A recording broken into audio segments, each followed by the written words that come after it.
He was charming, intelligent, and appeared to be the perfect gentleman. But beneath the polished exterior lay one of the most chilling figures in American history. Ted Bundy wasn't just a name. He was a symbol of terror that left a nation questioning how evil could wear such a familiar face. Hello and welcome to the Grim Files. Tonight, we delve into the twisted mind of a man whose crimes shattered lives, horrified the world, and redefined our understanding of psychopaths. This is the story of Ted Bundy, his rise, his manipulation, and the devastating legacy he left behind. Theodore Robert Bundy was an American serial killer who kidnapped, raped, and murdered dozens of young women and girls during the 1970s. After more than a decade of denials, he confessed to 30 murders. The total number of his victims is likely to be higher.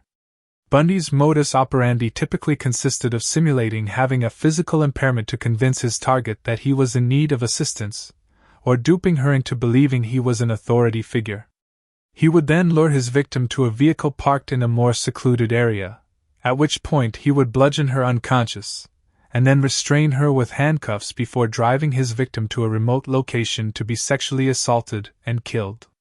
Bundy frequently revisited the bodies of those he abducted, grooming and performing sex acts on the corpses until decomposition and destruction by wild animals made further interactions impossible.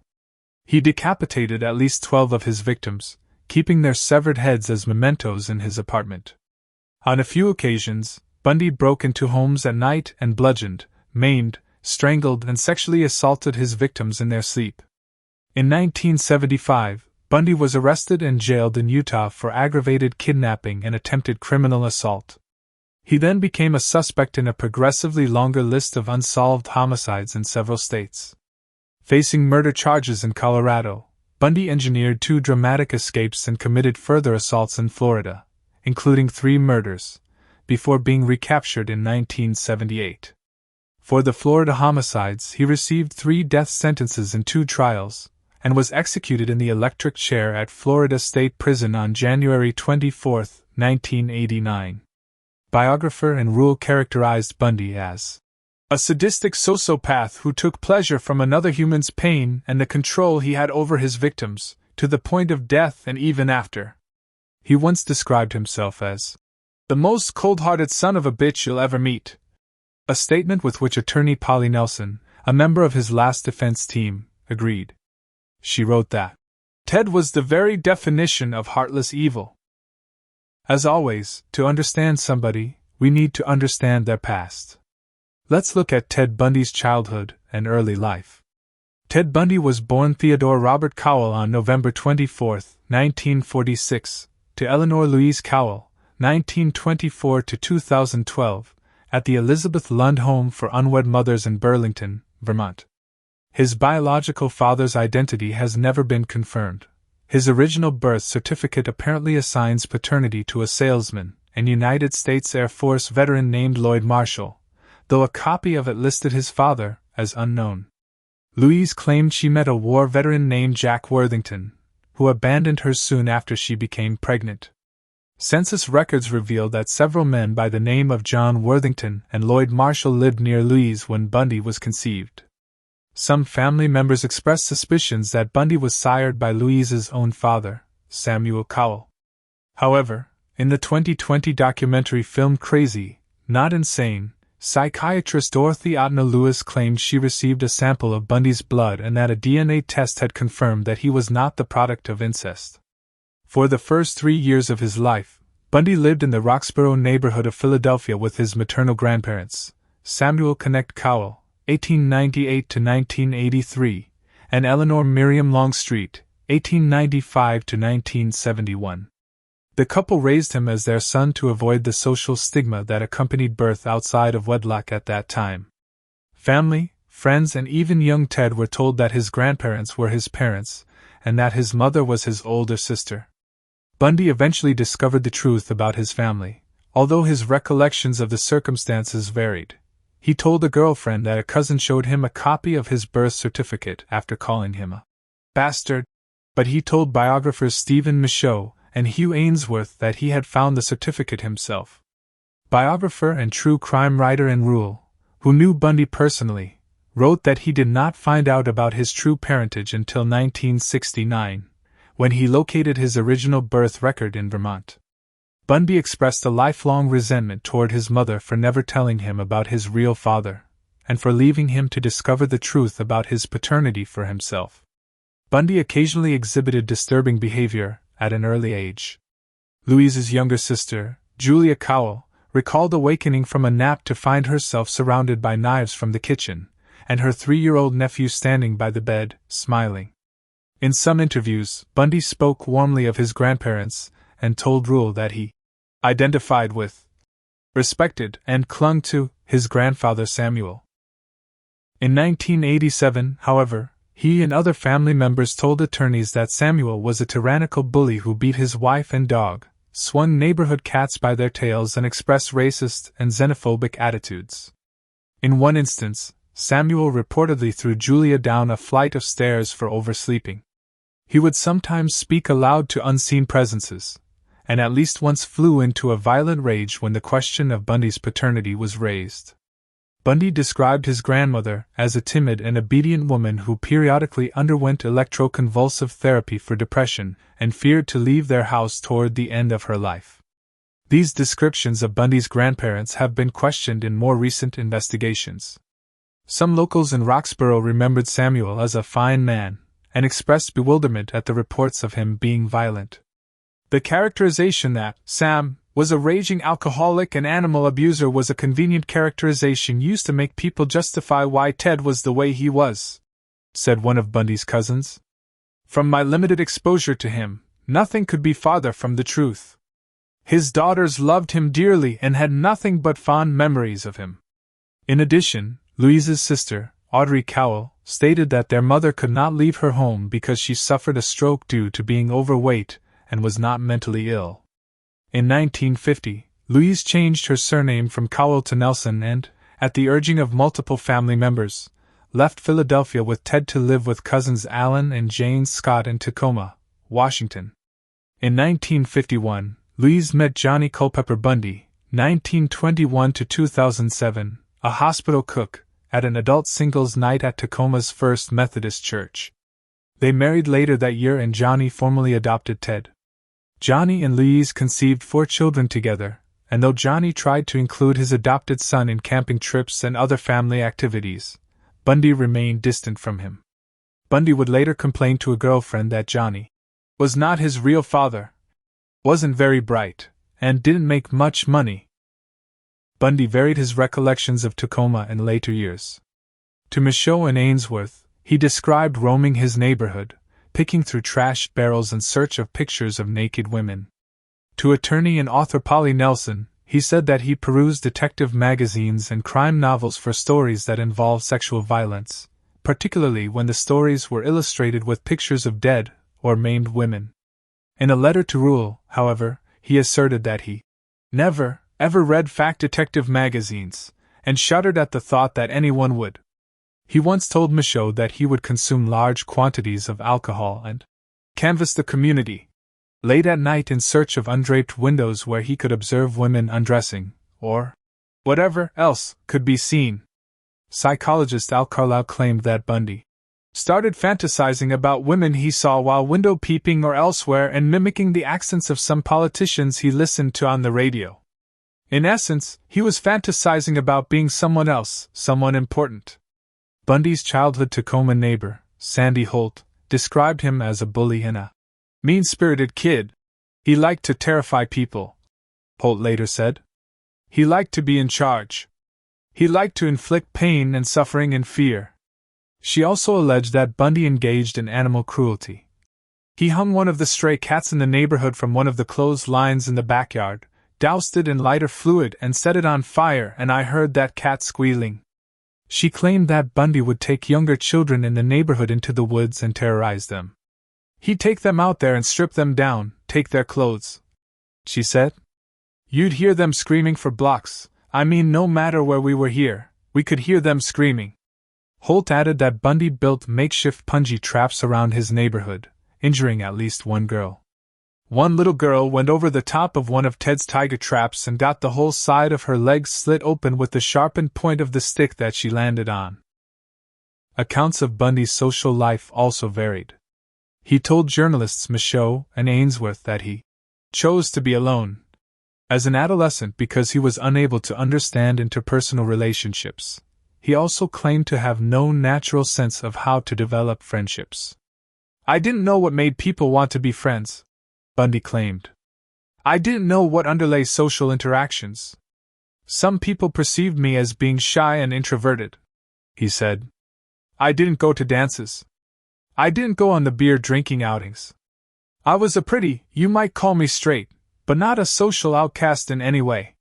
Classmates from Woodrow Wilson High School, however, told Rule that Bundy was well known and well liked there, a medium-sized fish in a large pond. His only significant athletic avocation was downhill skiing, which he pursued enthusiastically with stolen equipment and forged lift tickets.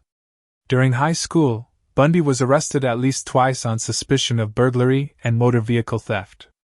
At age 18, the details of the incidents were expunged from his record, as is customary in Washington and many other states. After graduating from high school in 1965, Bundy attended the University of Puget Sound, UPS, for 1 year before transferring to the University of Washington, UW, to study Chinese. In 1967, he became romantically involved with a UW classmate, Diane Edwards, identified in Bundy biographies by several pseudonyms, most commonly Stephanie Brooks. Bundy later described Edwards as the only woman I ever really loved. In early 1968, Bundy dropped out of college and worked a series of minimum-wage jobs. He also volunteered at the Seattle office of Nelson Rockefeller's presidential campaign, and became Arthur Fletcher's driver and bodyguard during Fletcher's campaign for lieutenant governor of Washington state. Edwards graduated in the spring of 1968 and left Washington for San Francisco. Bundy visited her later that year after he earned a scholarship to study Chinese at Stanford University that summer. In August, Bundy attended the 1968 Republican National Convention in Miami. Shortly thereafter, Edwards ended their relationship and returned to her family home in California, frustrated by what she described as Bundy's immaturity and lack of ambition. Lewis would later pinpoint this crisis as probably the pivotal time in his development. Devastated by the breakup, Bundy traveled to Colorado and then farther east, visiting relatives in Arkansas and Philadelphia and enrolling for 1 semester at Temple University. During his studies, he frequently visited New York City, where he was drawn to pornography. He immersed himself in violent pornographic literature while nursing his wounds from the breakup. It was also at this time in early 1969, Rule believed, that Bundy discovered his true parentage in Vermont. Bundy returned to Washington in the fall of 1969, when he met Elizabeth Klopfer, identified in Bundy literature as Meg Anders, Beth Archer or Liz Kendall, a single mother from Ogden, Utah, who worked as a secretary at the UW School of Medicine. Their tumultuous relationship would continue well past his initial incarceration in Utah in 1976. Bundy became a father figure to Klopfer's daughter Molly, who was 3 years old when he started dating her mother. He remained in her life until she was age 10, after he had been arrested. As an adult, Molly wrote of incidents beginning at age 7 in which Bundy was abusive or sexually inappropriate with her.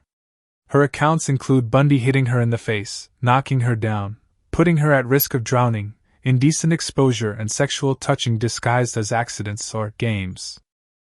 In mid-1970, Bundy, now focused and goal-oriented, re-enrolled at UW, this time as a psychology major. He became an honor student, and was well regarded by his professors. In 1971, he took a job at Seattle's Suicide Hotline Crisis Center. There, he met and worked alongside Rule, a former Seattle police officer and aspiring crime writer who would later write one of the definitive Bundy biographies, The Stranger Beside Me. Rule saw nothing disturbing in Bundy's personality at the time. She described him as kind, solicitous, and empathetic. After graduating from UW in 1972, Bundy joined Governor Daniel J. Evans's re-election campaign.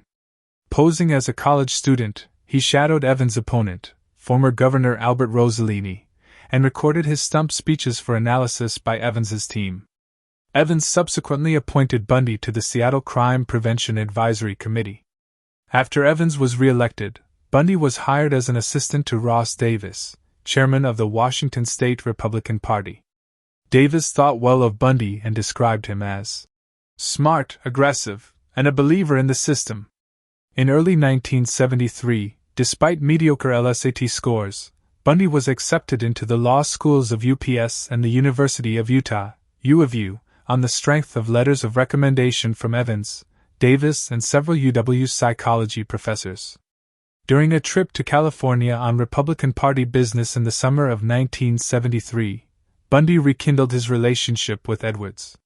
She marveled at his transformation into a serious and dedicated professional, seemingly on the cusp of a significant legal and political career.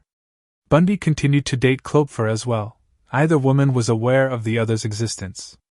In the fall of 1973, Bundy matriculated at UPS Law School and continued courting Edwards, who flew to Seattle several times to stay with him.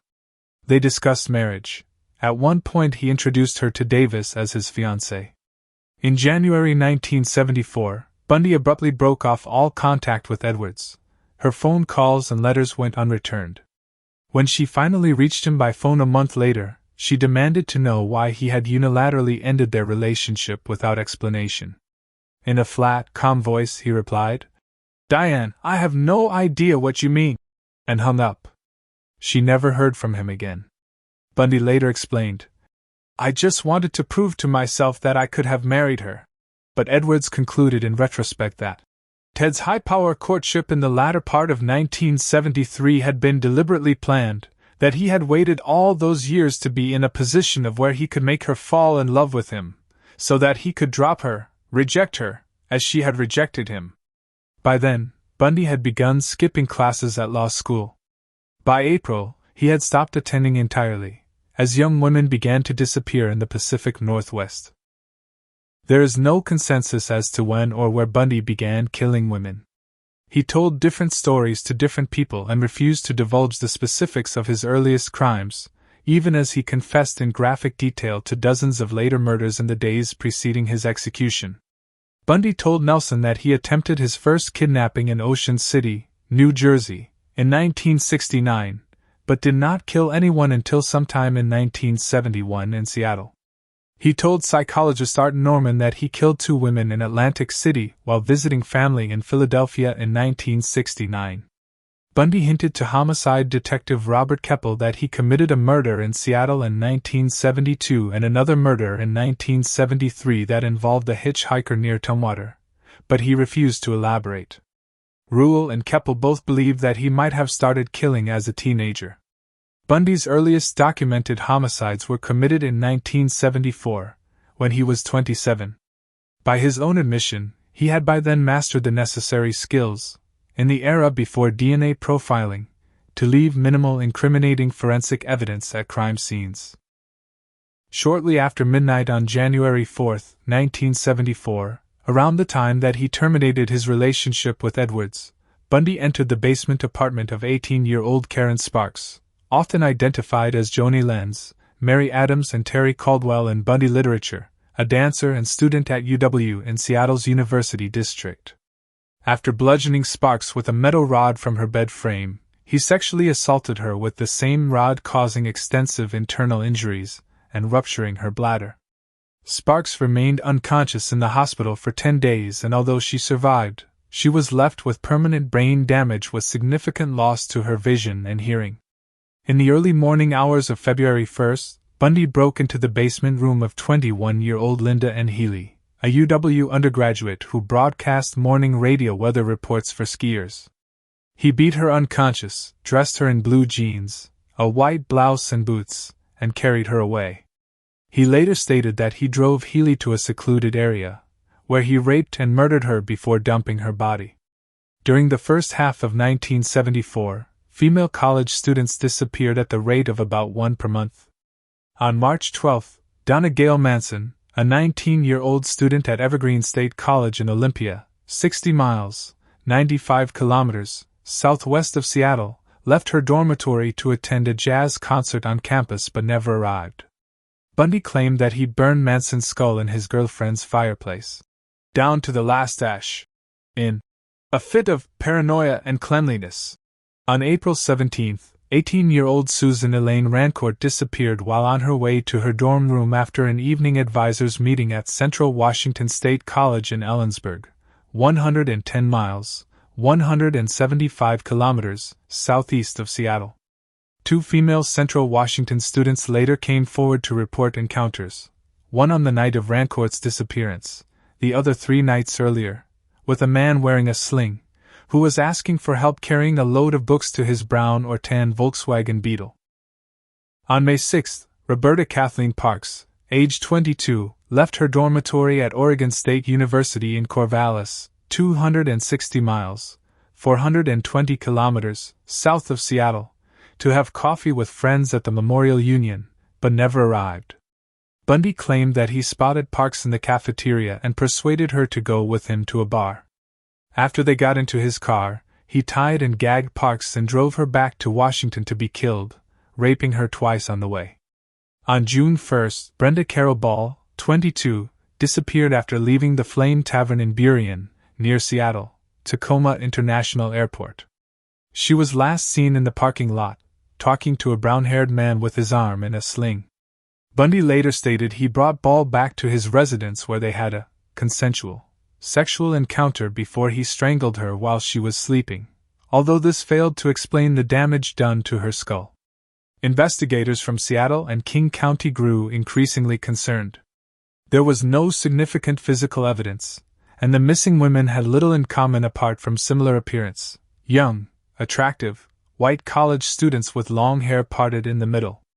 In the early hours of June 11th, 18-year-old UW student Georgianne Hawkins vanished while walking down a brightly lit alley between her boyfriend's dormitory residence and her sorority house.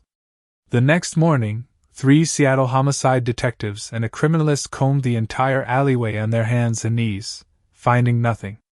Bundy later told Keppel that he lured Hawkins to his car and knocked her unconscious with a crowbar. After handcuffing her, he drove her to Issaquah, a suburb 20 miles, 30 kilometers, east of Seattle, where he strangled her and spent the entire night with her body. The next afternoon he returned to the UW alley and, in the very midst of a major crime scene investigation, located and gathered Hawkins' earrings and one of her shoes where he had left them in the adjoining parking lot and departed, unobserved. "It was a feat so brazen," wrote Keppel, "that it astonishes police even today." Bundy said he revisited Hawkins' corpse on 3 occasions.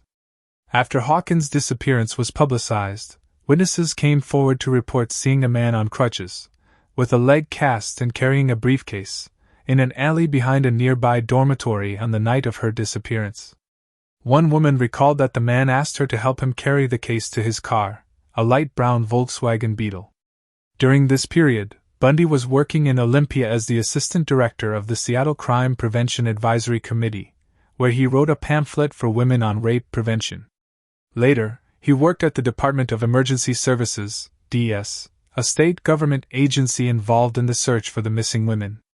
At the DS he met and began dating Carol Ann Boone, 1947 to 2018, a twice-divorced mother of 2 who would play an important role in the final phase of his life 6 years later. Reports of the brutal attack on Sparks and the 6 missing women appeared prominently in newspapers and on television throughout Washington and Oregon. Fear spread among the population. Hitchhiking by young women dropped sharply. Pressure mounted on law enforcement agencies, but the scarcity of physical evidence severely hampered them. Police would not provide reporters with the little information that was available for fear of compromising the investigation. Further similarities between the victims were noted. The disappearances all took place at night, usually near ongoing construction work, and were within a week of midterm or final exams. All of the victims were wearing slacks or blue jeans when they disappeared, and at many crime scenes there were sightings of a man wearing a cast or a sling and driving a brown or tan Volkswagen Beetle. The Washington and Oregon murders culminated on July 14 with the abductions in broad daylight of 2 women from a crowded beach at Lake Sammamish State Park in Issaquah. 4 female witnesses described an attractive young man wearing a white tennis outfit with his left arm in a sling, speaking with a light accent, perhaps Canadian or British. Introducing himself as Ted, he asked their help in unloading a sailboat from his tan or bronze-colored Volkswagen Beetle. 3 refused. 1 accompanied him as far as his car, saw that there was no sailboat, and fled. 3 additional witnesses saw Ted approach Janice and Ott, 23, a probation caseworker at the King County Juvenile Court, with the sailboat's story and watched her leave the beach in his company. About 4 hours later, Denise Marie Naslund, a 19-year-old woman who was studying to become a computer programmer, left a picnic to go to the restroom and never returned. Bundy told Stephen Michaud and FBI agent William Hagmeyer that Ott was still alive when he returned with Naslund and that he forced one to watch as he assaulted and murdered the other, later denied it in an interview with Lewis on the eve of his execution. King County Police posted flyers throughout the Seattle area. A composite sketch was printed in regional newspapers and broadcast on local television stations. Klopfer, Rule, a DS employee and a UW psychology professor all recognized the profile, the sketch and the car, and reported Bundy as a possible suspect. But detectives, who were receiving up to 200 tips per day, thought it unlikely that a clean-cut law student with no adult criminal record could be the perpetrator. On September 6, 2 grouse hunters stumbled across the skeletal remains of Ott and Naslund near a service road in Issaquah, 2 miles, 3 kilometers, east of Lake Sammamish State Park. An extra femur and several vertebrae found at the site were later identified by Bundy as those of Hawkins. 6 months later, some students discovered the skulls and mandibles of Healy, Rancourt, Parks and Ball on Taylor Mountain, where Bundy frequently hiked. Manson's remains were never recovered. In August 1974, Bundy received a second acceptance from the University of Utah Law School and moved to Salt Lake City, leaving Klopfer in Seattle. While he called Klopfer often, he dated at least a dozen other women. As he studied the first-year law curriculum a second time, Bundy was devastated to find out that the other students had some intellectual capacity, that he did not. He found the classes completely incomprehensible. "It was a great disappointment to me," he said. A new string of homicides began the following month, including 2 that would remain undiscovered until Bundy confessed to them shortly before his execution. On September 2, Bundy raped and strangled a still unidentified hitchhiker in Idaho, then returned the next day to photograph and dismember the corpse before disposing of the remains in a nearby river. On October 2, he abducted 16-year-old Nancy Wilcox in Holiday, Utah, a suburb of Salt Lake City. Bundy confessed that Wilcox was walking on a poorly lit, main roadway, when he parked his car and forced her into an orchard. He then restrained her, put her into his vehicle and drove back to his apartment, where he allegedly kept her for 24 hours. Bundy informed investigators that her remains were buried near Capitol Reef National Park, some 200 miles, 320 kilometers, south of Holiday, but they were never found.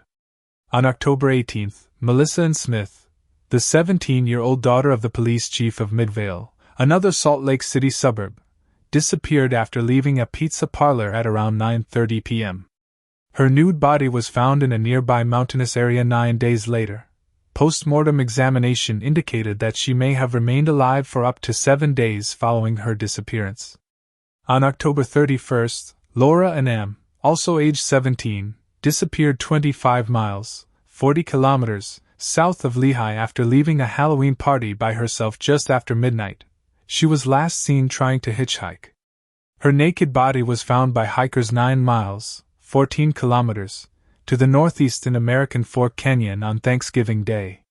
The medical examiner estimated that M had died on November 20th. 20 days after her disappearance. Both Smith and M had been beaten, raped, sodomized and strangled with nylon stockings.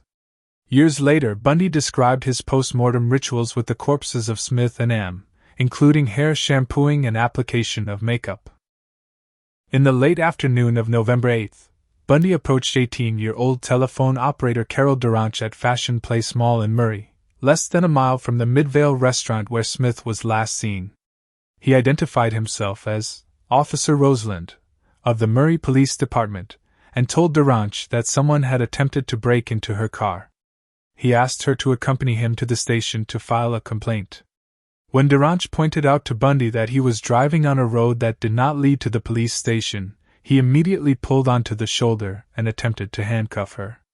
During their struggle, he inadvertently fastened both handcuffs to the same wrist, and Durant was able to open the car door and escape. Later that evening, Deborah Jean Kent, a 17-year-old student at Viewmont High School in Bountiful, 20 miles, 30 kilometers, north of Murray, disappeared after leaving a theater production at the school to pick up her brother. The school's drama teacher and a student told police that a stranger had asked each of them to come out to the parking lot to identify a car. Another student later saw the same man pacing in the rear of the auditorium, and the drama teacher spotted him again shortly before the end of the play. Outside the auditorium, investigators found a key that unlocked the handcuffs removed from Durant's wrist. Bundy eventually admitted to abducting Kent and keeping her at his apartment for a day, stating she was alive during half of it. In November, Klopfer called King County Police a second time after reading that young women were disappearing in towns surrounding Salt Lake City. Detective Randy Hergesheimer of the Major Crimes Division interviewed her in detail. By then, Bundy had risen considerably on the King County hierarchy of suspicion, but the Lake Sammamish witness considered most reliable by detectives failed to identify him from a photo lineup. In December, Klopfer called the Salt Lake County Sheriff's Office and repeated her suspicions. Bundy's name was added to their list of suspects, but at that time no credible forensic evidence linked him to the Utah murders. In January 1975, Bundy returned to Seattle after his final exams and spent a week with Klopfer, who did not tell him that she had reported him to police on 3 occasions. She made plans to visit him in Salt Lake City in August. In 1975, Bundy shifted much of his criminal activity eastward, from his base in Utah to Colorado. On January 12, a 23-year-old registered nurse named Karen Eileen Campbell disappeared while walking down a well-lit hallway between the elevator and her room at the Wildwood Inn, now the Wildwood Lodge, in Snowmass Village, 400 miles, 640 kilometers, southeast of Salt Lake City. Her nude body was found a month later next to a dirt road just outside the resort. According to the coroner's report, she had been killed by blows to her head from a blunt instrument that left distinctive linear groove depressions on her skull. Her assailant had slit her left earlobe and her body also bore deep cuts from a sharp weapon. On March 15, 100 miles, 160 kilometers, northeast of Snowmass Village, Vail ski instructor Julie Lau Cunningham, age 26, disappeared while walking from her apartment to a dinner date with a friend. Bundy later told Colorado investigators that he approached Cunningham on crutches and asked her to help carry his ski boots to his car, where he clubbed and handcuffed her before sexually assaulting her at a secondary site near Rifle, 90 miles, 140 kilometers, west of Vail. Weeks later, he made the 6-hour drive from Salt Lake City to revisit her remains. Denise Lynn Oliverson, age 25, disappeared near the Utah, Colorado border in Grand Junction on April 6 while riding her bicycle to her parents' house. Her bike and sandals were found under a viaduct near a railroad bridge.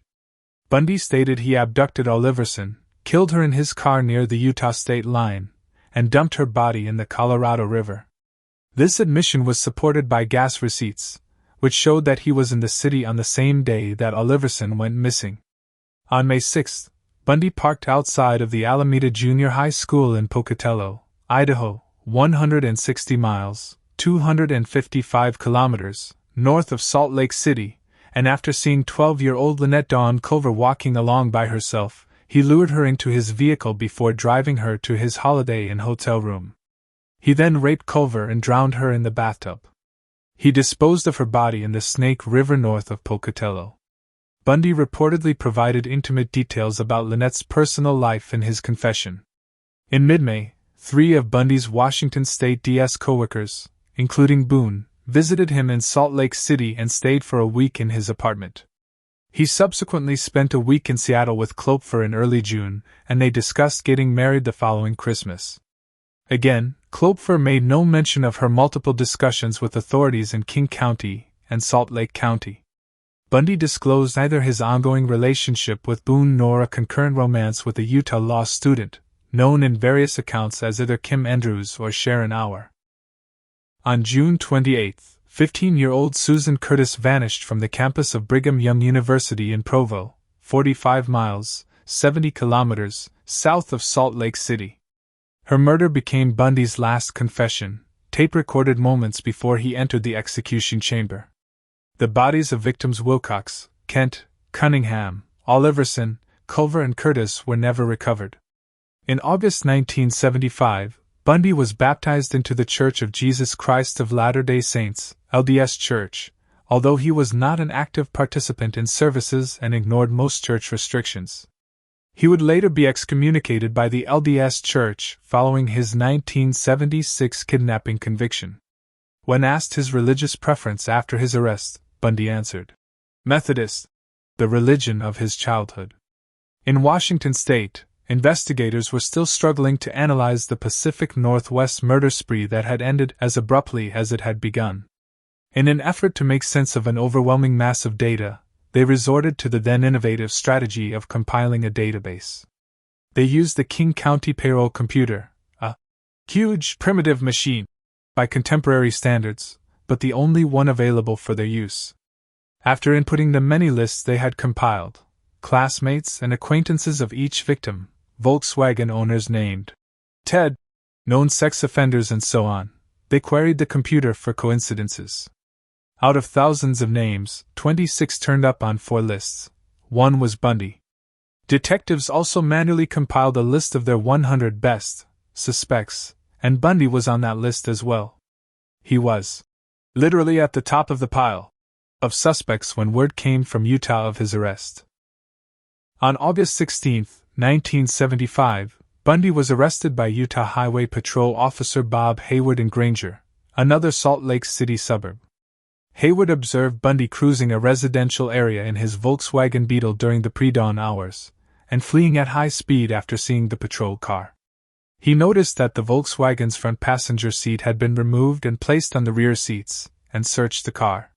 He found a ski mask, a second mask fashioned from pantyhose, a crowbar, handcuffs, trash bags, a coil of rope, an ice pick and other items initially assumed to be burglary tools. Bundy explained that the ski mask was for skiing, he had found the handcuffs in a dumpster, and the rest were common household items. However, Detective Jerry Thompson remembered a similar suspect and car description from the November 1974 Durange kidnapping, and Bundy's name from Klopfer's phone call a month later. In a search of Bundy's apartment, police found a guide to Colorado ski resorts with a checkmark by the Wildwood Inn, and a brochure that advertised the Viewmont High School play in Bountiful, where Kent had disappeared. Police did not have sufficient evidence to detain Bundy, so he was released on his own recognizance. He later said that searchers missed a hidden collection of Polaroid photographs of his victims, which he destroyed after he was released. Salt Lake City police placed Bundy on 24-hour surveillance, and Thompson flew to Seattle with 2 other detectives to interview Klopfer. She told them that in the year prior to Bundy's move to Utah, she had discovered objects that she couldn't understand in her house and in Bundy's apartment. These items included crutches, a bag of plaster of Paris that he admitted stealing from a medical supply house, and a meat cleaver that was never used for cooking. Additional objects included surgical gloves, an oriental knife in a wooden case that he kept in his glove compartment, and a sack full of women's clothing. Bundy was perpetually in debt, and Klopfer suspected that he had stolen almost everything of significant value that he possessed.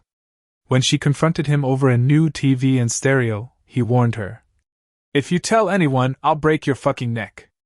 She said Bundy became very upset whenever she considered cutting her hair, which was long and parted in the middle. She would sometimes awaken in the middle of the night to find him under the bed covers with a flashlight, examining her body. He kept a lug wrench, taped halfway up the handle, in the trunk of her car, which he often borrowed, for protection. The detectives confirmed that Bundy had not been with Klopfer on any of the nights during which the Pacific Northwest victims had vanished, nor on the day Ott and Naslund were abducted from Lake Sammamish State Park. Shortly thereafter, Klopfer was interviewed by Seattle homicide detective Kathy McChesney and learned of the existence of Edwards and her brief engagement to Bundy around Christmas 1973. In September, Bundy sold his Volkswagen Beetle to a Midvale teenager. Utah police impounded it, and FBI technicians dismantled and searched it. They found hairs matching samples obtained from Campbell's body. Later, they also identified hair strands, microscopically indistinguishable, from those of Smith and Duranch. FBI lab specialist Robert Neal concluded that the presence of hair strands in one car matching 3 different victims who had never met one another would be a coincidence of mind-boggling rarity.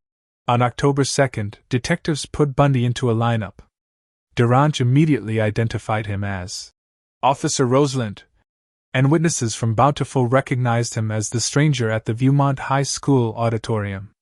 There was insufficient evidence to link him to Kent, whose body had not yet been found, but more than enough evidence to charge him with aggravated kidnapping and attempted criminal assault in the Duranch case. Bundy denied knowing Duranch but had no alibi, and was freed on $15,000 bail, paid by his parents, and spent most of the time between indictment and trial in Seattle, living in Klopfer's house. Seattle police had insufficient evidence to charge him in the Pacific Northwest murders, but kept him under close surveillance. When Ted and I stepped out on the porch to go somewhere, Klopfer wrote, so many unmarked police cars started up that it sounded like the beginning of the Indy 500. In November, the 3 principal Bundy investigators, Jerry Thompson from Utah, Robert Keppel from Washington and Michael Fisher from Colorado, met in Aspen, Colorado, and exchanged information with 30 detectives and prosecutors from 5 states. While officials left the meeting, later referred to as the Aspen Summit, convinced that Bundy was the murderer they sought, they agreed that more hard evidence would be needed before he could be charged with any of the killings. In February 1976, Bundy stood trial for the Duranch kidnapping.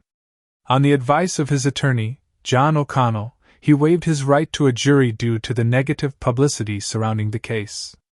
After a 4-day bench trial and a weekend of deliberation, Judge Stuart Hansen Jr. found Bundy guilty of kidnapping and assault. In June, he was sentenced to 1 to 15 years in the Utah State Prison. In October, Bundy was found hiding in bushes in the prison yard carrying an escape kit, road maps, airline schedules and a social security card, and spent several weeks in solitary confinement. Later that month, Colorado authorities charged him with Campbell's murder. After a period of resistance, he waived extradition proceedings and was transferred to Aspen in January 1977. On June 7, 1977, Bundy was transported 40 miles, 64 kilometers, from the Garfield County Jail in Glenwood Springs to Pitkin County Courthouse in Aspen for a preliminary hearing. He had elected to serve as his own attorney, and as such was excused by the judge from wearing handcuffs or leg shackles. During a recess, Bundy asked to visit the courthouse's law library to research his case. While shielded from his guard's view behind a bookcase, he opened a window and jumped to the ground from the 2nd story, injuring his right ankle as he landed. After shedding an outer layer of clothing, Bundy limped through Aspen as roadblocks were being set up on its outskirts, then hiked south onto Aspen Mountain. Near its summit he broke into a hunting cabin and stole food, clothing and a rifle. The following day, Bundy left the cabin and continued south toward the town of Crested Butte, but became lost in the forest. For 2 days he wandered aimlessly on the mountain, missing 2 trails that led downward to his intended destination. On June 10, Bundy broke into a camping trailer on Maroon Lake, 10 miles, 16 kilometers, south of Aspen, taking food and a ski parka. However, instead of continuing southward, he walked back north toward Aspen, eluding roadblocks and search parties along the way. 3 days later, he stole a car at the edge of an Aspen golf course. Cold, sleep-deprived and in constant pain from his sprained ankle, Bundy drove back into Aspen, where 2 police officers noticed his car weaving in and out of its lane and pulled him over. He had been a fugitive for 6 days. In the car were maps of the mountain area around Aspen that prosecutors were using to demonstrate the location of Campbell's body. As his own attorney, Bundy had rights of discovery, indicating that his escape had been planned. Back in jail in Glenwood Springs, Bundy ignored the advice of friends and legal advisors to stay put. The case against him, already weak at best, was deteriorating steadily as pretrial motions consistently resolved in his favor and significant bits of evidence were ruled inadmissible. A more rational defendant might have realized that he stood a good chance of acquittal, and that beating the murder charge in Colorado would probably have dissuaded other prosecutors. With as little as a year and a half to serve on the Durange conviction, had Ted persevered, he could have been a free man. Instead, Bundy assembled a new escape plan. He acquired a detailed floor plan of the Garfield County Jail and a hacksaw blade from other inmates. He accumulated $500 in cash, smuggled in over a 6-month period by visitors, Boone in particular. During the evenings, while other prisoners were showering, Bundy sawed a hole about 1 square foot (0.093 square meters) between the steel reinforcing bars in his cell's ceiling. Having lost 35 pounds (16 kilograms), he was able to wriggle through and explore the crawl space above in the weeks that followed. Multiple reports from an informant of movement within the ceiling during the night were not investigated.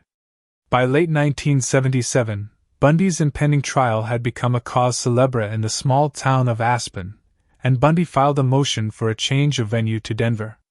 On December 23, the Aspen trial judge granted the request, but to Colorado Springs, where juries had historically been hostile to murder suspects.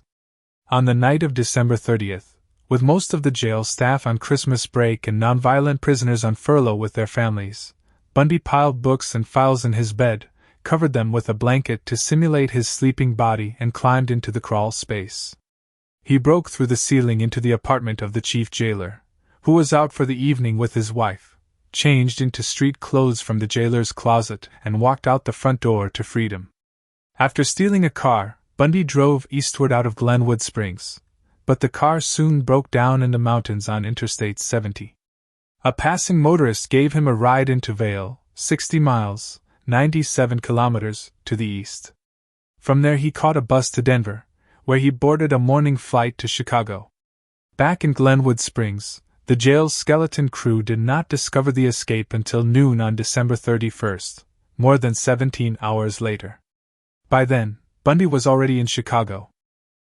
From Chicago, Bundy traveled by train to Ann Arbor, Michigan, where he was present in a local tavern on January 2nd. 5 days later, he stole a car and drove south to Atlanta, where he boarded a bus and arrived in Tallahassee, Florida, on the morning of January 8th. He stayed for one night at a hotel before renting a room under the alias Chris Hagen at a boarding house near the Florida State University, FSU, campus. Bundy later said that he initially resolved to find legitimate employment and refrain from further criminal activity, knowing he could probably remain free and undetected in Florida indefinitely as long as he did not attract the attention of police. But his lone job application, at a construction site, had to be abandoned when he was asked to produce identification. He reverted to his old habits of shoplifting and stealing money and credit cards from women's wallets left in shopping carts at local grocery stores. In the early hours of January 15, 1978, 1 week after his arrival in Tallahassee, Bundy entered FSU's Chi Omega sorority house through a rear door with a faulty locking mechanism. Beginning at about 2:45 a.m., he bludgeoned Margaret Elizabeth Bowman, age 21, with a piece of oak firewood as she slept, then garroted her with a nylon stocking.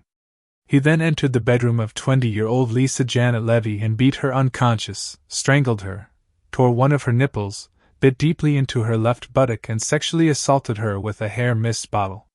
In an adjoining bedroom he attacked Kathy Kleiner, age 21, breaking her jaw and deeply lacerating her shoulder, and Karen Chandler, age 21, who suffered a concussion, broken jaw, loss of teeth and a crushed finger.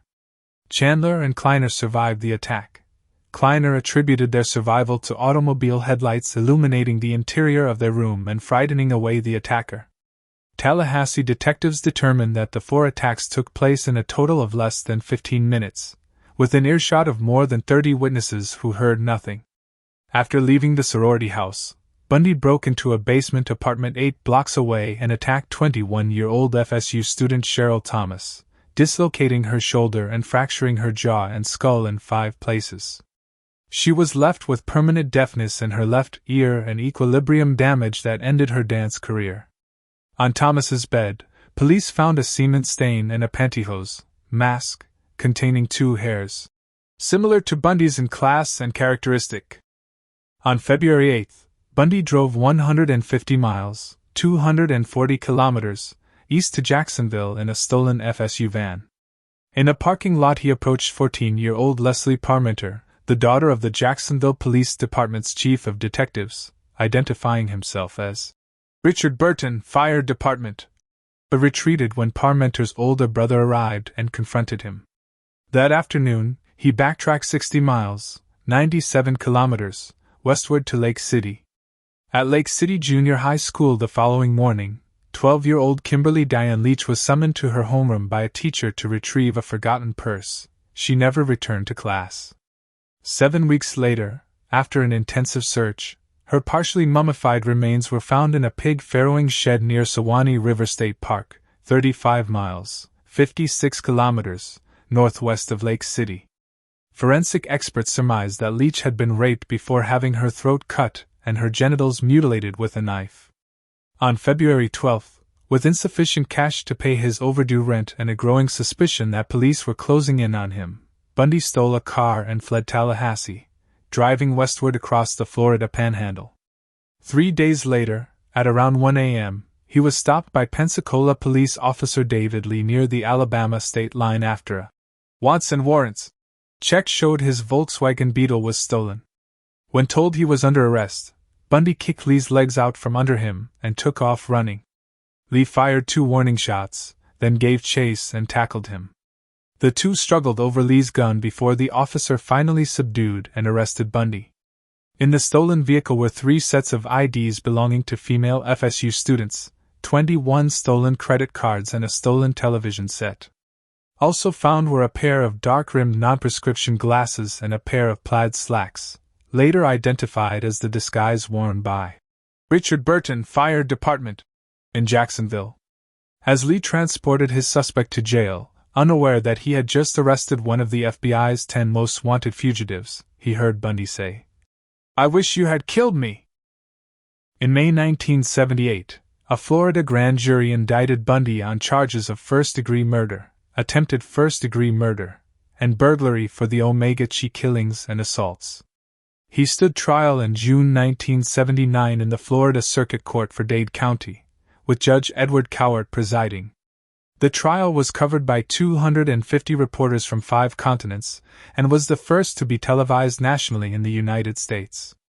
Despite the presence of 5 court-appointed attorneys, Bundy again handled much of his own defense. From the beginning, he sabotaged the entire defense effort out of spite, distrust, and grandiose delusion. Nelson later wrote, "Ted was facing murder charges, with a possible death sentence, and all that mattered to him apparently was that he be in charge." According to Mike Minerva, a Tallahassee public defender and member of the defense team, a pre-trial plea bargain was negotiated in which Bundy would plead guilty to killing Levy, Bowman, and Leach in exchange for a firm 75-year prison sentence.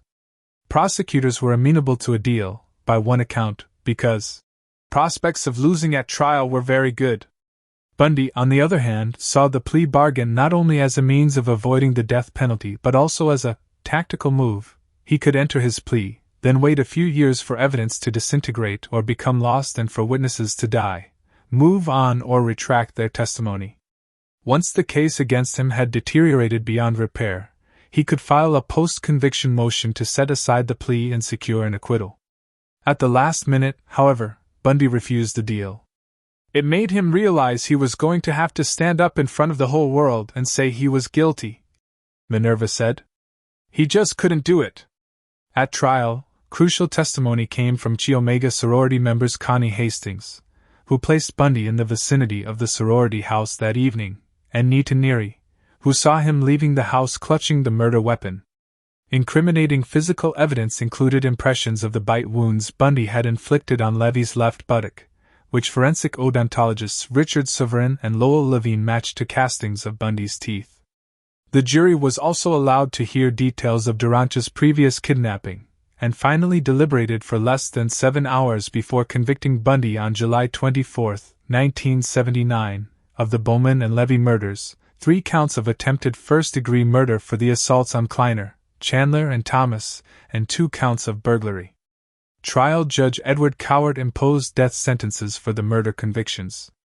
Bundy appealed his conviction and death sentence to the Supreme Court of Florida, but it affirmed them. 6 months later, a second trial took place in Orlando for the abduction and murder of Leach. Bundy was found guilty once again, after less than 8 hours' deliberation, due principally to the testimony of an eyewitness who saw him leading Leach from the schoolyard to his stolen van.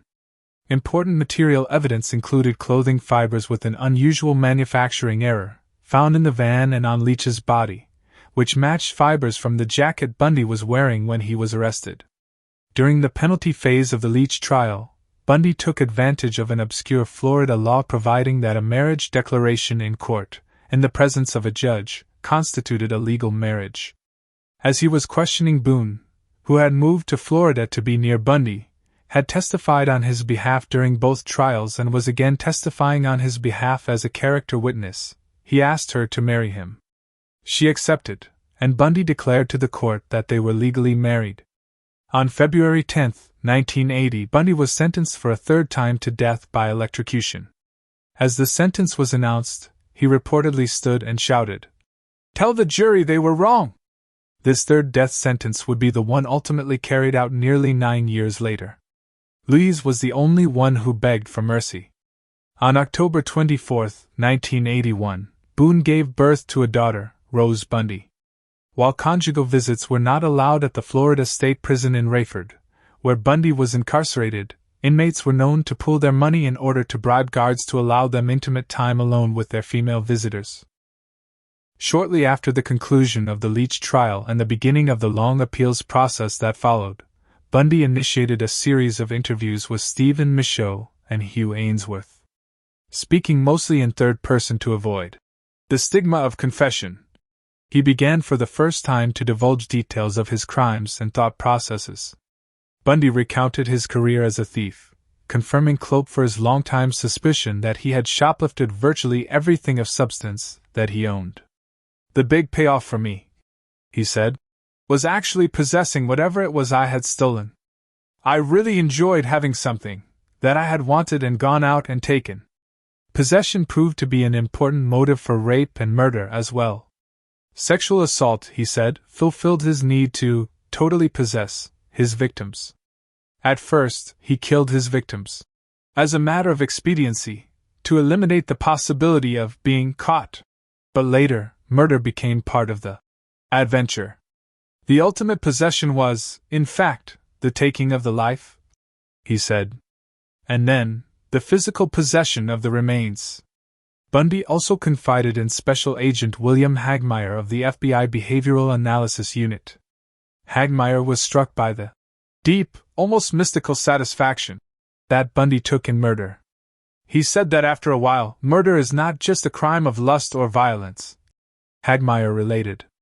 It becomes possession. They are part of you. The victim becomes a part of you, and you, too, are forever one. And the grounds where you kill them or leave them become sacred to you, and you will always be drawn back to them.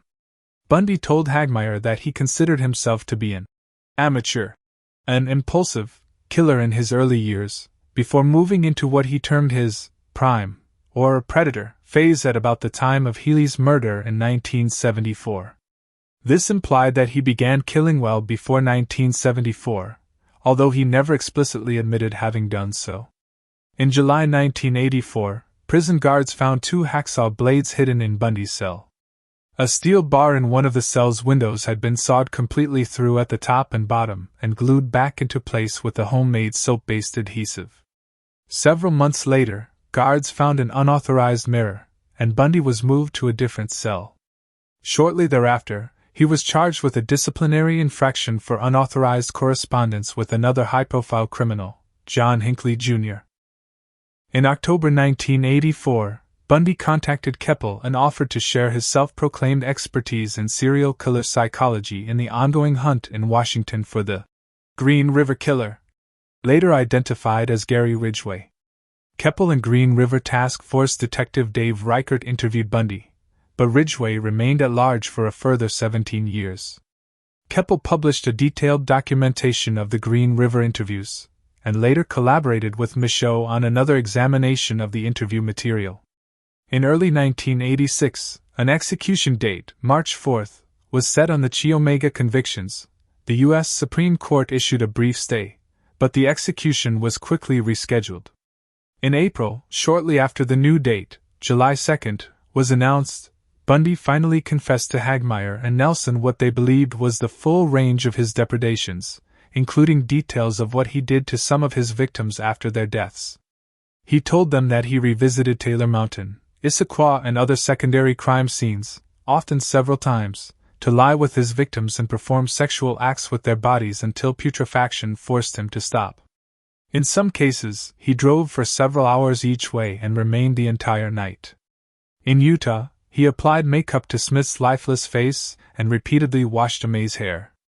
"If you've got time," he told Hagmaier, "they can be anything you want them to be." Bundy decapitated approximately 12 of his victims with a hacksaw, and kept at least one group of severed heads, probably the 4 later found on Taylor Mountain, Rancourt, Parks, Ball, and Healy, in his apartment for a period of time before disposing of them. Less than 15 hours before the scheduled July 2nd execution, the U.S. Court of Appeals for the 11th Circuit stayed indefinitely, and remanded the Chi Omega case back to the Southern District of Florida due to legal issues including Bundy's mental competency to stand trial and an erroneous instruction by the trial judge during the penalty phase requiring the jury to break a 6-6 tie between life imprisonment and the death penalty, which, ultimately, were never resolved. A new date, November 18th, was then set to carry out the Leach sentence. The 11th Circuit Court issued a stay on November 17th.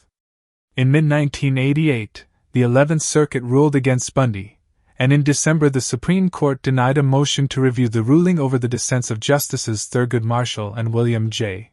Brennan Jr. Within hours of that final denial, a firm execution date of January 24, 1989, was announced. Bundy's journey through the appeals courts had been unusually rapid for a capital murder case. Contrary to popular belief, the courts moved Bundy as fast as they could. Even the prosecutors acknowledged that Bundy's lawyers never employed delaying tactics.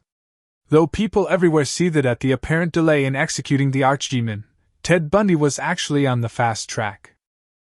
With all appeal avenues exhausted and no further motivation to deny his crimes, Bundy agreed to speak frankly with investigators. He confessed to Keppel that he had committed all 8 of the Washington and Oregon homicides for which he was the prime suspect.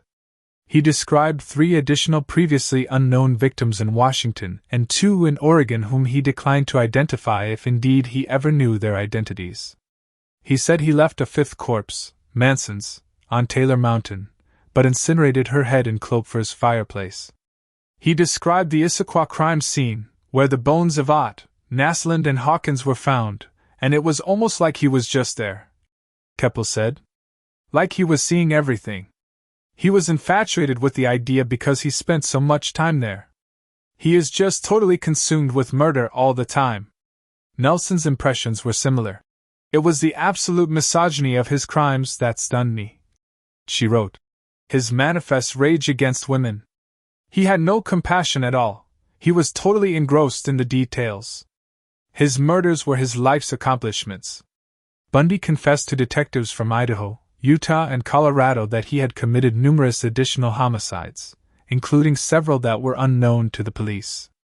He explained that when he was in Utah he could bring his victims back to his apartment, where he could reenact scenarios depicted on the covers of detective magazines. A new ulterior strategy quickly became apparent. He withheld many details, hoping to parlay the incomplete information into yet another stay of execution. Despite warnings from his appellate attorneys that the spectacle of peddling information for time would turn the courts against Bundy, Bundy began offering investigators piecemeal information regarding some of his murders. There are other buried remains in Colorado, he admitted, but he refused to elaborate. The new strategy, immediately dubbed Ted's Bones for Time scheme, served only to deepen the resolve of authorities to see Bundy executed on schedule, and yielded little new detailed information. In cases where he did give details, nothing was found. Colorado detective Matt Linville interpreted this as a conflict between his desire to postpone his execution by divulging information and his need to remain in total possession, the only person who knew his victims' true resting places. When it became clear that no further stays would be forthcoming from the courts, Bundy supporters began lobbying for the only remaining option, executive clemency. Diana Weiner, a young Florida attorney and Bundy's last purported love interest, asked the families of several Colorado and Utah victims to petition Florida Governor Bob Martinez for a postponement to give Bundy time to reveal more information. All refused. The families already believed that the victims were dead and that Ted had killed them, wrote Nelson. They didn't need his confession. Martinez made it clear that he would not agree to further delays in any case. We are not going to have the system manipulated, he told reporters. For him to be negotiating for his life over the bodies of victims is despicable. Boone had championed Bundy's innocence throughout all of his trials and felt deeply betrayed by his admission that he was, in fact, guilty. She moved back to Washington with her daughter and refused to accept his phone call on the morning of his execution. She was hurt by his relationship with Diana Weiner, Nelson wrote, and devastated by his sudden wholesale confessions in his last days. Hagmeyer was present during Bundy's final interviews with investigators. On the eve of his execution, he talked of suicide. He did not want to give the state the satisfaction of watching him die, Hagmeyer said. Bundy rejected his last food and was executed in the Rayford electric chair at 7:16 a.m. Eastern Standard Time on Tuesday, January 24, 1989. His last words were directed at his attorney Jim Coleman and Methodist minister Fred Lawrence. Jim and Fred, I'd like you to give my love to my family and friends. Hundreds of revelers sang, danced, and set off fireworks in a pasture across from the prison as the execution was carried out, then cheered as the white hearse containing Bundy's corpse departed the prison. He was cremated in Gainesville, and his ashes were scattered at an undisclosed location in the Cascade Range of Washington state, in accordance with his will. Bundy was an unusually organized and calculating criminal who used his extensive knowledge of law enforcement methodologies to elude identification and capture for years. His crime scenes were distributed over large geographic areas. His victim count had risen to at least 20 before it became clear that numerous investigators in widely disparate jurisdictions were hunting the same man. Bundy's assault methods of choice were blunt trauma and strangulation, two relatively silent techniques that could be accomplished with common household items. He deliberately avoided firearms due to the noise they made and the ballistic evidence they left behind. He was a meticulous researcher, who explored his surroundings in minute detail, looking for safe sites to seize and dispose of victims. He was unusually skilled at minimizing physical evidence. Bundy's fingerprints were never found at a crime scene, nor any other incontrovertible evidence of his guilt, a fact he repeated often during the years in which he attempted to maintain his innocence. Other significant obstacles for law enforcement were Bundy's generic, essentially anonymous physical features, and a curious chameleon-like ability to change his appearance. Early on, police complained of the futility of showing his photograph to witnesses. He looked different in virtually every photo ever taken of him. In person, his expression would so change his whole appearance that there were moments that you weren't even sure you were looking at the same person, said Stuart Hansen Jr., the judge in the Durange trial. He was really a changeling. Bundy was well aware of this unusual quality, and he exploited it, using subtle modifications of facial hair or hairstyle to significantly alter his appearance as necessary. He concealed his one distinctive identifying mark, a dark mole on his neck, with turtleneck shirts and sweaters. Even his Volkswagen Beetle proved difficult to pin down. Its color was variously described by witnesses as metallic or non-metallic, tan or bronze, light brown or dark brown. Bundy's modus operandi evolved in organization and sophistication over time, as is typical of serial killers, according to FBI experts. Early on, it consisted of forcible late-night entry followed by a violent attack with a blunt weapon on a sleeping victim. As his methodology evolved, he became progressively more organized in his choice of victims and crime scenes. He would employ various ruses designed to lure his victim to the vicinity of his vehicle where he had prepositioned a weapon, usually a crowbar. In many cases he wore a plaster cast on one leg or a sling on one arm, and sometimes hobbled on crutches, then requested assistance in carrying something to his vehicle. Bundy was regarded as handsome and charismatic, traits he exploited to win the confidence of his victims and the people around him in his daily life. Ted lured females, Michaud wrote, the way a lifeless silk flower can dupe a honeybee. Once Bundy had victims near or inside his vehicle, he would overpower and bludgeon them, and then restrain them with handcuffs. He would then transport them to a preselected secondary site, often a considerable distance away, and rape them during ligature strangulation. In the case of his Utah victims, the secondary site would be his apartment building. Toward the end of his spree, in Florida, perhaps under the stress of being a fugitive, he regressed to indiscriminate attacks on sleeping women. While he is often said to have been a torturer, and biographer and Rule in particular regarded him as a sadistic sociopath, who took pleasure in human suffering, Bundy disputed these claims in one of his conversations with Michaud, insisting that he never deliberately tortured any of those he killed and that the murders had no sadistic focus on enjoyment derived from the infliction of pain and injury. To the contrary, he claimed that he went out of his way to mitigate his victims' physical torment. Though he also told Hagmaier that he would pose his victims to recreate detective magazine covers. At secondary sites, Bundy would remove and later burn the victims' clothing, or in at least one case, Cunningham's, deposit them in a Goodwill Industries collection bin.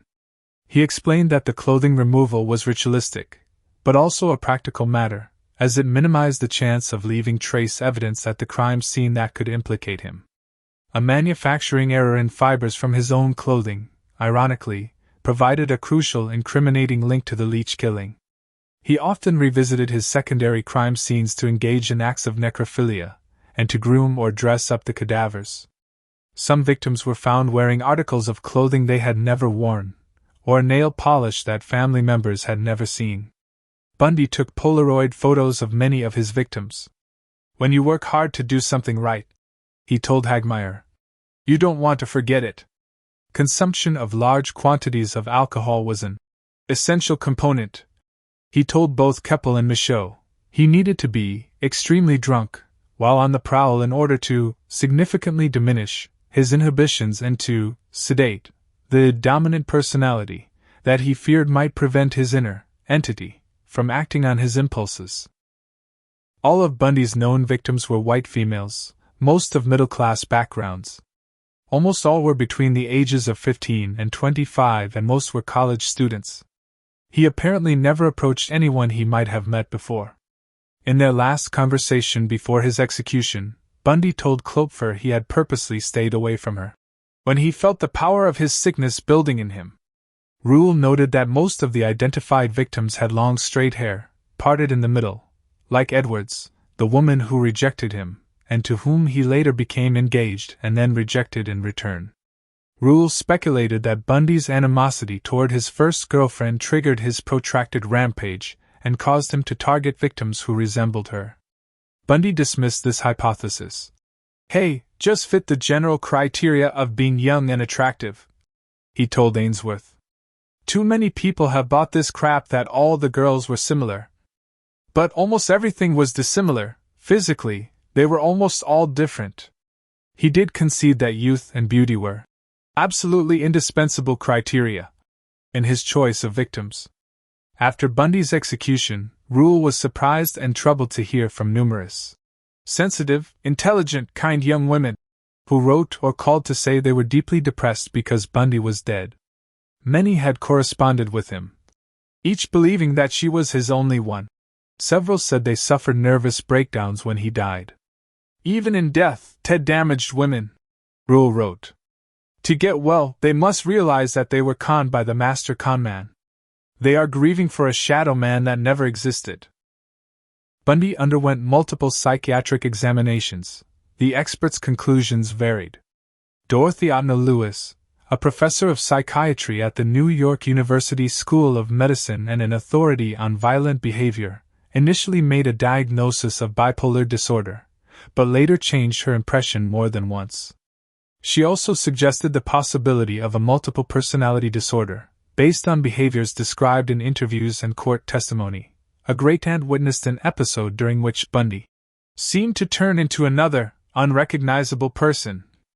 She suddenly, inexplicably found herself afraid of her favorite nephew as they waited together at a dusk-darkened train station. He had turned into a stranger. Lewis recounted a prison official in Tallahassee describing a similar transformation. He said, "He became weird on me. He did a metamorphosis, a body and facial change, and he felt there was almost an odor emitting from him. He said, almost a complete change of personality. That was the day I was afraid of him." While experts found Bundy's precise diagnosis elusive, the majority of evidence pointed away from bipolar disorder or other psychoses, and toward antisocial personality disorder, ASPD. Bundy displayed many personality traits typically found in ASPD patients, such as outward charm and charisma with little true personality or genuine insight beneath the facade, the ability to distinguish right from wrong, but with minimal effect on behavior, and an absence of guilt or remorse. "Guilt doesn't solve anything, really," Bundy said in 1981. "It hurts you. I guess I am in the enviable position of not having to deal with guilt." There was also evidence of narcissism, poor judgment, and manipulative behavior.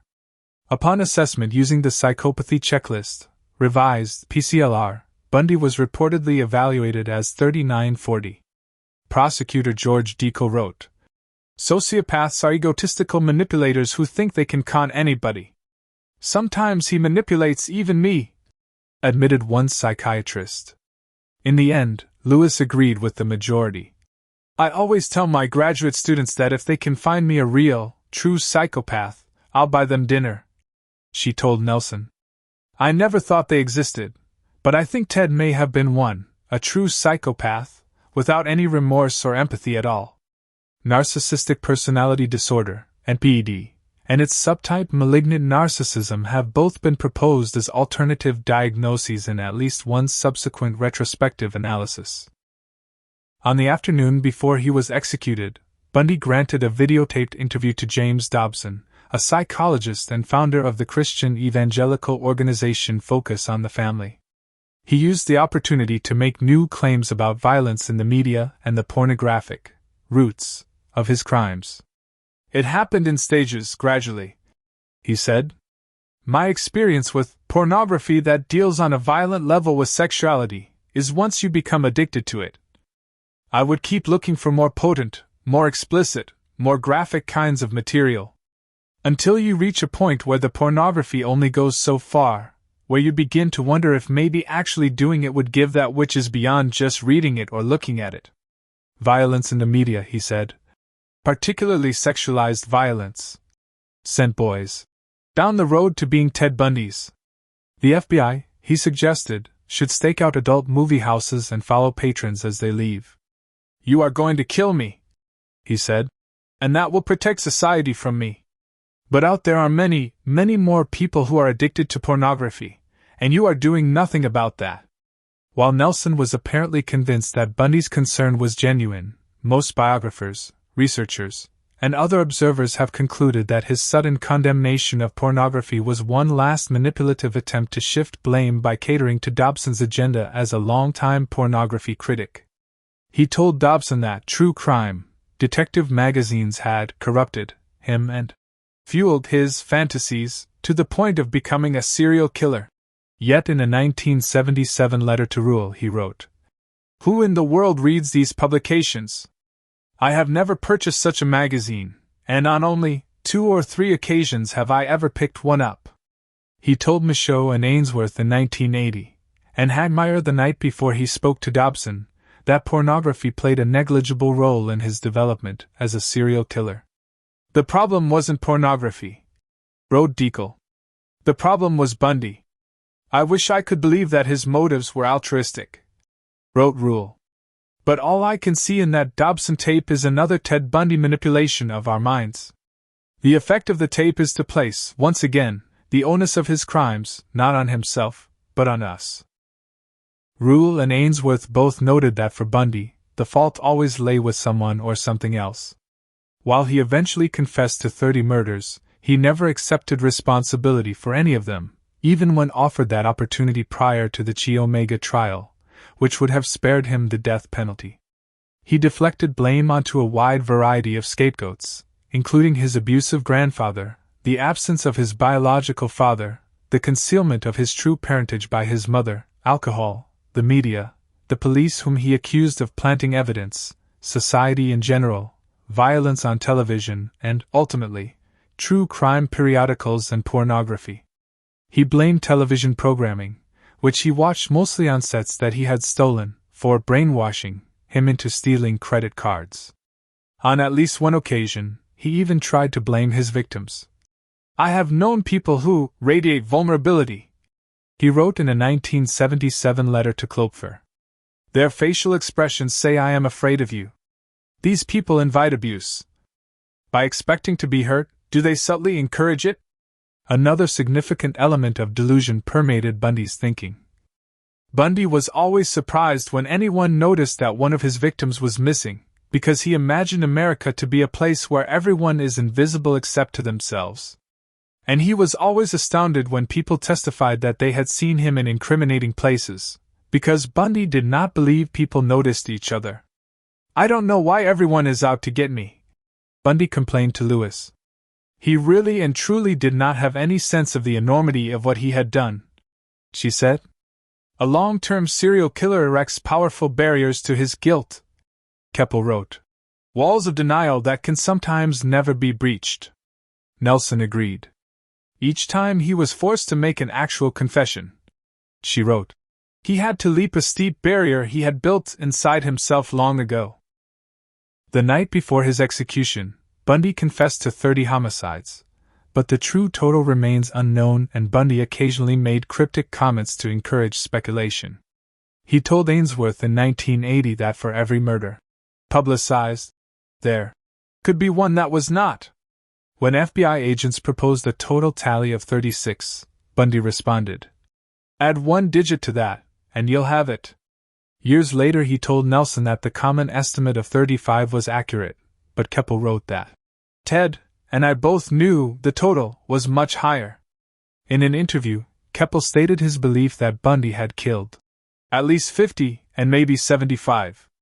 John Henry Brown, a lawyer for Bundy, would later claim that the first person he killed was a young boy when they were playing some kind of sex game in the woods.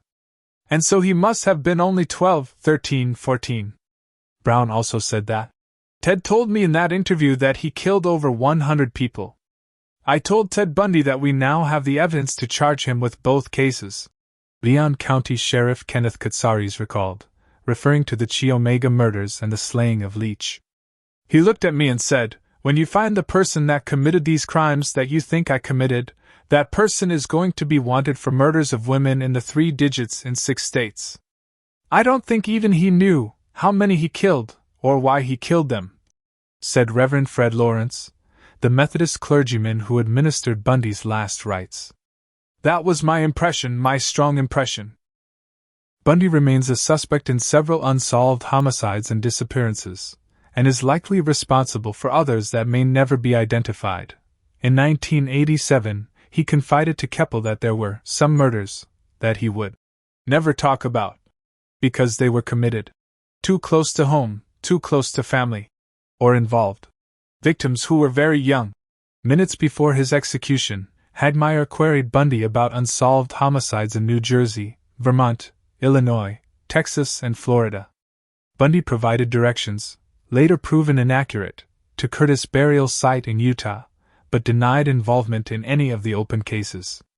In 2011, Bundy's complete DNA profile, obtained from a vial of his blood found in an evidence vault, was added to the FBI's DNA database for future reference in these and other unsolved murder cases. Anne Marie Burr 8, vanished from her Tacoma residence on August 31, 1961, when Bundy was aged 14. An unknown tennis shoe imprint was found by the overturned bench used to enter her house. Due to the small size of the shoe, police believed the perpetrator was a teenager or youth. The Burr house was on Bundy's newspaper delivery route, and Burr's father was certain that he saw Bundy in a ditch at a construction site on the nearby UPS campus the morning his daughter disappeared. Other circumstantial evidence implicates Bundy as well, but detectives familiar with the case have never agreed on the likelihood of his involvement. Bundy repeatedly denied culpability, and wrote a letter of denial to the Burr family in 1986. However, Keppel has observed that the Burr case fits all three categories of murders Bundy would never talk about: too close to home, too close to family, and very young.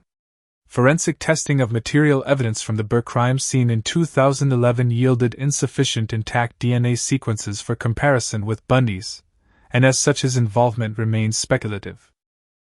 Flight attendants Lisa Wick and Lonnie Ree Trumbull, both 20, were bludgeoned with a piece of lumber as they slept in their basement apartment in Seattle's Queen Anne neighborhood in the early morning hours of June 23, 1966.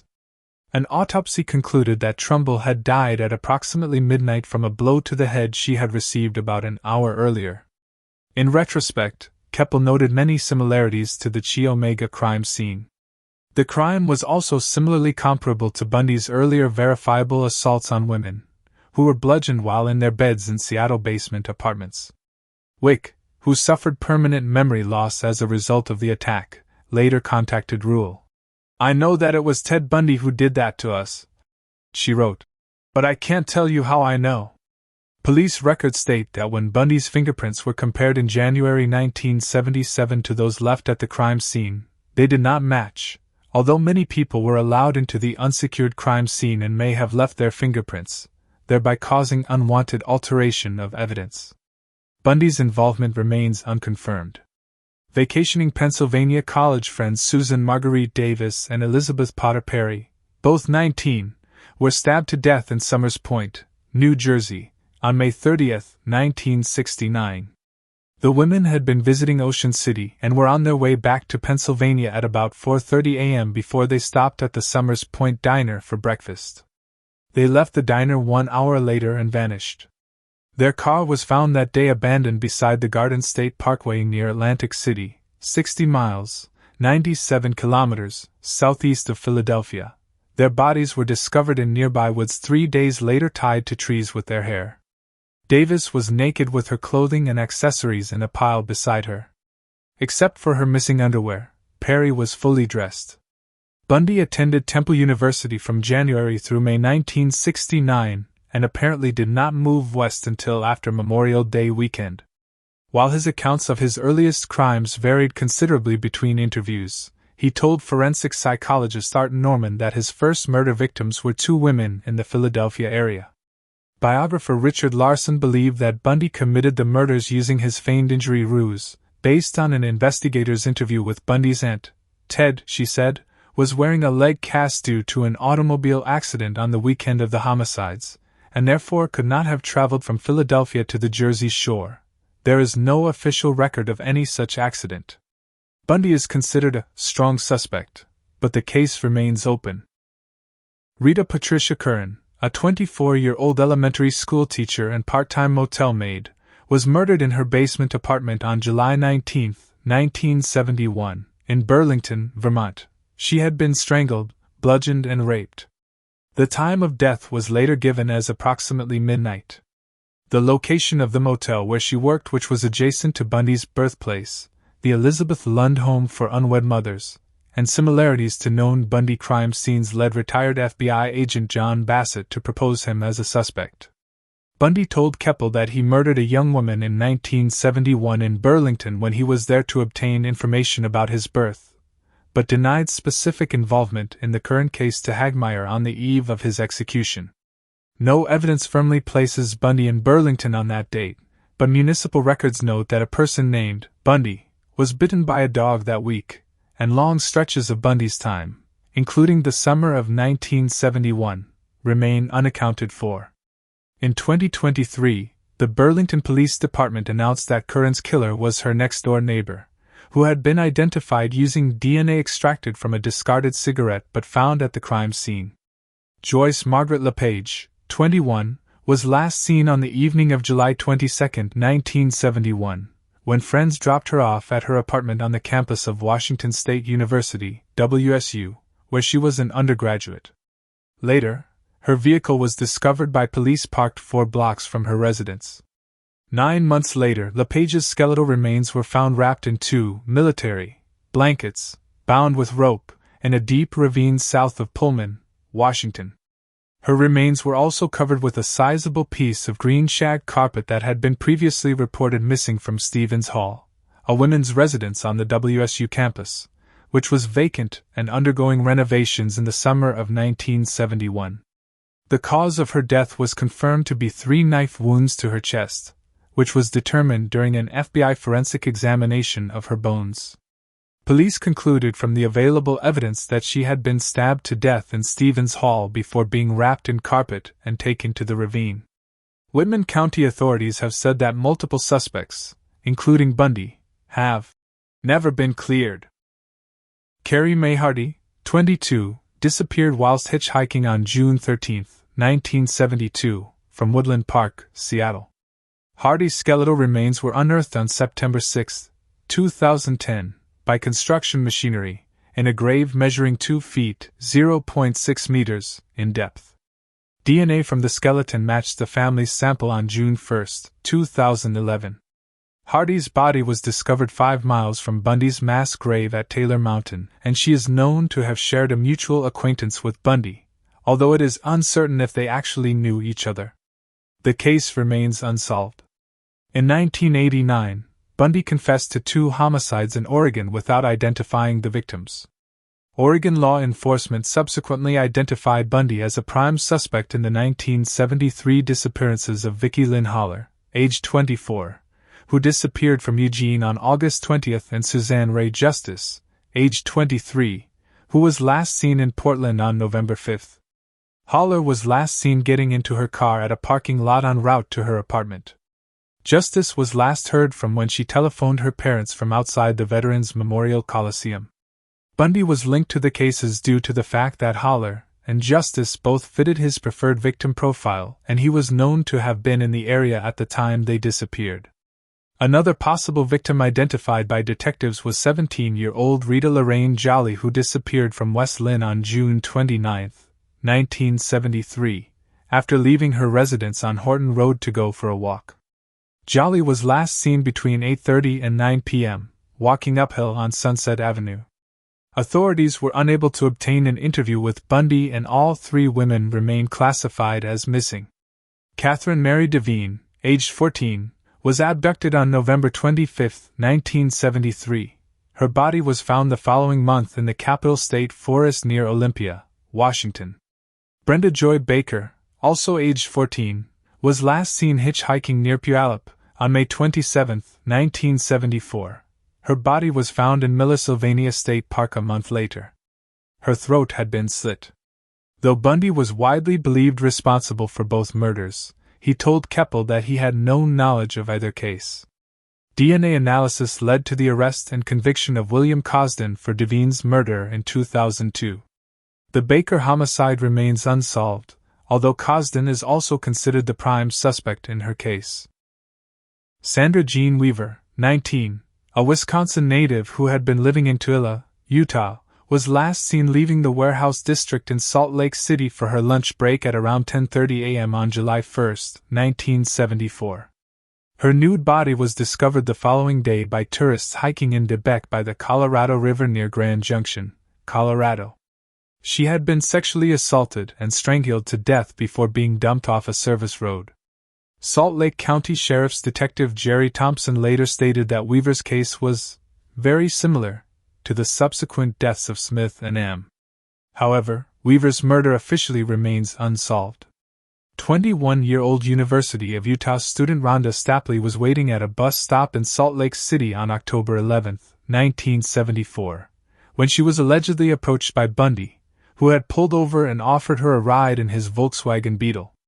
After entering his vehicle, Bundy drove to an isolated canyon picnic spot, shut off the engine, turned to her and said, "Do you know what?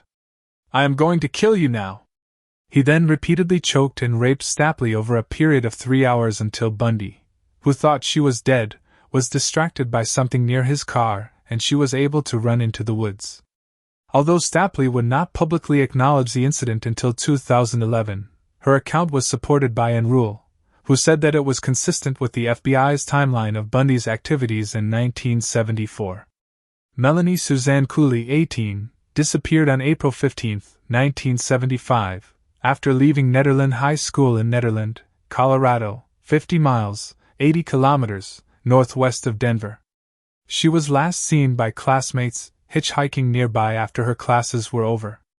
Her corpse was discovered by road maintenance workers 2 weeks later in Coal Creek Canyon, 20 miles, 32 kilometers, away from where she was last seen. Gas station receipts place Bundy in nearby Golden on the day Cooley disappeared. Jefferson County authorities consider the evidence in Cooley's case to be inconclusive and continue to treat her homicide as a cold case. Shelley K. Robertson, 24, failed to show up for work in Golden on July 1, 1975. Her nude, decomposed body was found by 2 mining students on August 21, 500 feet, 150 meters, inside a mine on Berthoud Pass near Winter Park Resort. Credit card receipts place Bundy in Golden on the day of Robertson's disappearance, but there is no direct evidence of his involvement. Nancy Perry Baird, 23, disappeared from the gas station where she worked as a service attendant in Layton, Utah, 25 miles, 40 kilometers, north of Salt Lake City, on July 4, 1975, and remains classified as a missing person. A police officer on patrol saw her working alone there, and at 5:30 p.m., less than 15 minutes later, she was discovered missing. Bundy admitted to 8 Utah homicides shortly before his execution, and authorities suspected that one of the unidentified victims could have been Baird. However, her suspected kidnapping did not fit the profile of Bundy's past crimes in a number of respects, and he explicitly denied involvement during the interviews he gave on death row. Deborah Diane Smith, age 17, was last seen in Salt Lake City in early February 1976, shortly before the Durange trial began. A utility worker found her body in an open pasture near Salt Lake City International Airport on April 1, 1976. Salt Lake detective Jim Bell suspected that Bundy may have killed Smith. "We're still in limbo on the Debbie Smith one," he said. "We're going to wait for a time chart. We haven't come up with anything on Bundy, but we haven't ruled anything out either." Joy Kathleen Harmon, 22, was last seen exiting the Better Days bar in Salt Lake City on the evening of March 2, 1976. On March 6, a hiker between Parley's Canyon and Emigration Canyon found her partially clothed body north of Interstate 80. Harmon had been strangled and beaten. Her murder occurred the day after Bundy was found guilty of aggravated kidnapping and 3 months before he was sentenced to prison and incarcerated on June 30. Her case is still unsolved. As we close this chapter on one of history's most infamous killers, we're left with more questions than answers. Ted Bundy's story serves as a haunting reminder of how evil can hide behind a charming smile. But his victims' lives deserve to be remembered above all else, each one a life tragically cut short. If this story gripped you, don't forget to like, subscribe, and hit the notification bell to join the Grim Files, as we uncover more unsettling truths and dive deeper into the shadows of true crime. Until next time, stay curious, stay safe, and don't forget, monsters can wear many faces. Have a wonderful day.